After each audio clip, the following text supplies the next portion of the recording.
Assalamualaikum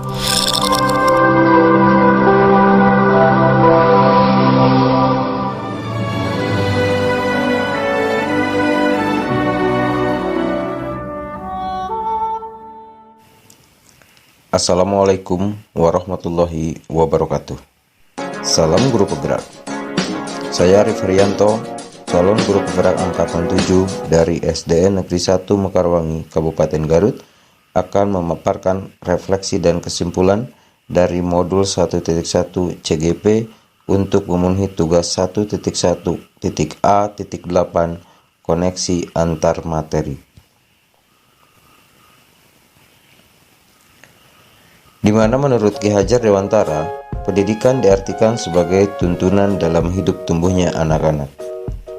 Sebagaimana saya pelajari dalam modul 1.1 ini tentang dasar-dasar pendidikan, bahwa yang dimaksud dengan pendidikan yaitu menuntun segala kodrat yang ada pada anak-anak, agar mereka dapat mencapai keselamatan dan kebahagiaan yang setinggi-tingginya, baik sebagai manusia maupun sebagai anggota masyarakat. Pendidikan harus sesuai dengan kodrat anak, yaitu kodrat alam dan kodrat zaman. Kodrat alam yaitu pendidikan harus disesuaikan dengan kondisi alam dan kultur budaya dari anak berada. Anak yang berada di daerah pantai akan berbeda kultur budayanya dengan anak yang berada di daerah pertanian atau pegunungan, sehingga proses pendidikannya juga akan berbeda. Kodrat zaman yaitu keadaan zaman anak tumbuh. Untuk saat ini, kita berada di abad 21 dan revolusi industri 4.0, di mana penggunaan teknologi yang dominan, sehingga pembelajaran pun harus dapat menyesuaikan, di mana anak-anak harus memiliki kemampuan kompetensi abad 21, yaitu berpikir kritis, berpikir kreatif, pemecahan masalah, komunikasi efektif, dan kolaborasi. Kemudian juga dijelaskan bahwa pendidikan yang menuntun yaitu pendidikan yang memfasilitasi dan melayani segala siswa yang diharapkan dapat menebalkan budi pekerti yang baik dari setiap siswa. Perlu diketahui bahwa budi berarti pikiran, perasaan, kemauan, sedangkan pekerti artinya tenaga. Jadi budi pekerti merupakan sifat jiwa manusia mulai angan-angan hingga menjelma sebagai tenaga. Apa yang saya percaya tentang murid dan pembelajaran di kelas sebelum saya mempelajari modul 1.1? Sebelum mempelajari modul 1.1 ini, pembelajaran yang saya lakukan yaitu berpusat pada guru, di mana proses pembelajaran didominasi dengan ceramah dan penjelasan dari guru. Pembelajaran dilakukan hanya semata untuk mencapai target kurikulum sesuai dengan KKM yang telah disepakati, sehingga pembelajaran sangat monoton dan tidak menyenangkan bagi anak.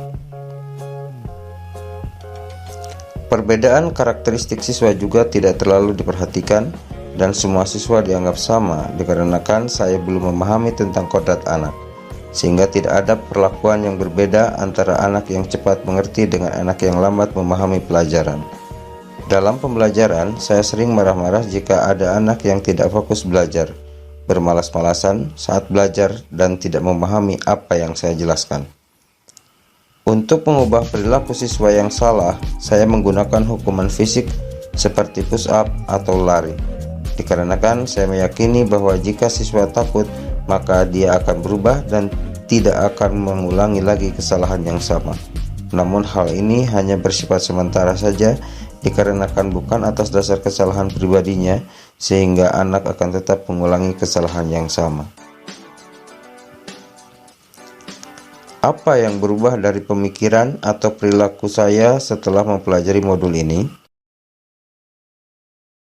Setelah saya mempelajari modul 1.1 tentang filosofi pendidikan oleh Ki Hajar Dewantara, pemikiran saya tentang pendidikan menjadi berubah, bahwa pendidikan adalah proses menuntun atau memfasilitasi, melayani anak didik dengan sabar dan ikhlas, karena setiap anak berbeda-beda, dan membuat pembelajaran yang menyenangkan dan pendidikan yang berpihak atau menghamba pada anak.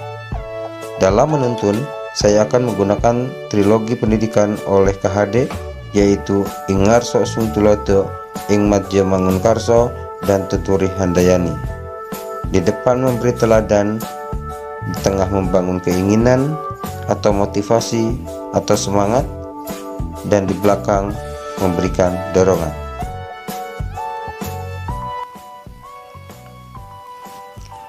Apa yang dapat segera saya terapkan lebih baik agar kelas saya mencerminkan pemikiran KHD?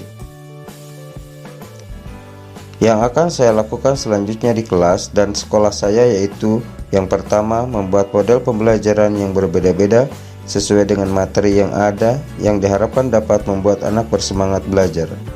Selain itu, pembelajaran juga akan berpusat pada siswa, di mana siswa akan diberikan kebebasan untuk menyampaikan pendapat dan ide. Memberikan ice breaking untuk mengembalikan fokus anak dan semangat anak. Dikarenakan setiap anak adalah unik dan berbeda, yaitu mempunyai kodrat masing-masing, maka dalam penyampaian materi dan pemberian penilaian akan dibedakan sehingga akan mengakomodir semua kemampuan siswa.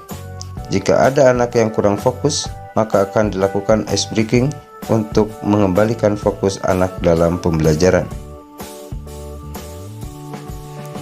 Jika anak melakukan kesalahan, maka saya tidak akan menghukum secara fisik lagi, namun akan meminta melakukan introspeksi atau merenung selama 5 menit untuk menyadari kesalahan, apakah hal yang telah dilakukan itu benar atau salah.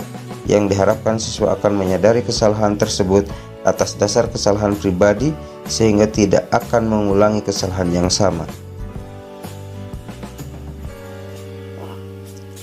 Dan hal terakhir yang saya akan lakukan yaitu memberikan refleksi di akhir pembelajaran yang menanyakan perasaan, hal yang didapat atau diperoleh, dan rencana ke depan yang akan dilakukan di setiap akhir pembelajaran.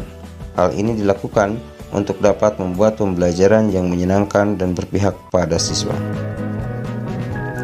Demikian kesimpulan dan refleksi saya tentang filosofi pendidikan oleh Ki Hajar Dewantara yang dapat saya paparkan. Semoga bermanfaat. Salam bahagia, salam guru penggerak. Assalamualaikum warahmatullahi wabarakatuh.